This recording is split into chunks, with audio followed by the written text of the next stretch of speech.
250,000 people are in Washington for the inauguration. But for those unable to get there, the Universal Newspaper Newsreel is rushing pictures of the epic ceremony by the fastest air express plane in the country. The speedy plane takes off and soars over the national capital, even while President Roosevelt is still on the inaugural stand.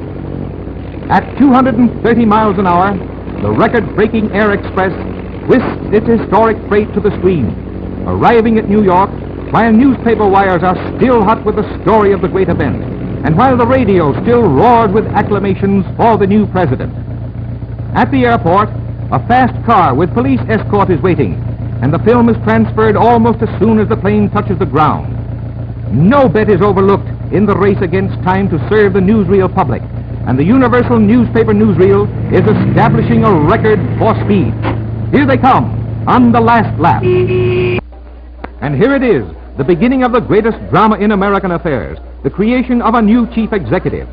According to time-honored custom, the retiring president and the president-elect ride together from the White House with congressional escort down the long and crowd-packed Pennsylvania Avenue to the Capitol, where Roosevelt is to take the oath of office.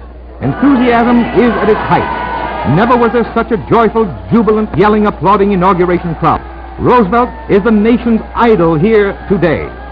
Thousands of Americans are here to cheer the birth of a new era in national affairs, a New Deal era, which is supposed to pull the country out of its chaos. The hosts of democracy are here to celebrate the greatest party victory of all time.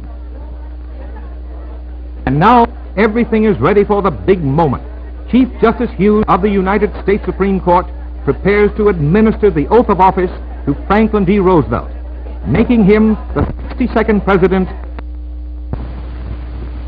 You, Franklin Delano Roosevelt, do solemnly swear that you will faithfully execute the office of President of the United States and will, to the best of your ability, preserve, protect, and defend the Constitution of the United States.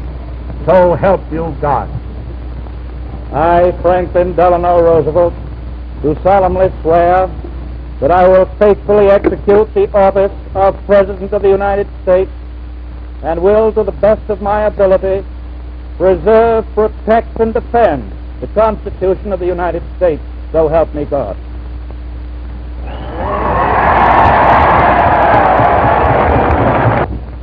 This is a day of national consecration, and I am certain that on this day my fellow Americans expect that on my induction into the presidency I will address them with a candor and a decision which the present situation of our people impels. I am prepared, under my constitutional duty, to recommend the measures that a stricken nation in the midst of a stricken world may require. These measures, or such other measures as the Congress may build out of its experience and wisdom, I shall seek within my constitutional authority to bring to speedy adoption. But in the event that the Congress shall fail to take one of these two courses, in the event that the national emergency is still critical, I shall not evade the clear course of duty that will then confront me.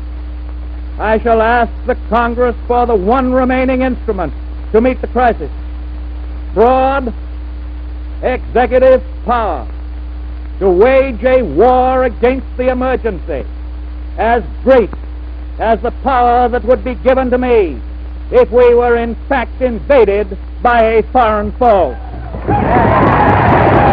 This nation is asking for action, and action now.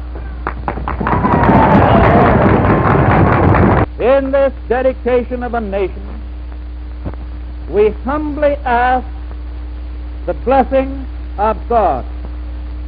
May He protect each and every one of us. May He guide me in the days to come.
power to you, President Roosevelt. The entire country's behind you, thrilled with hope and patriotism.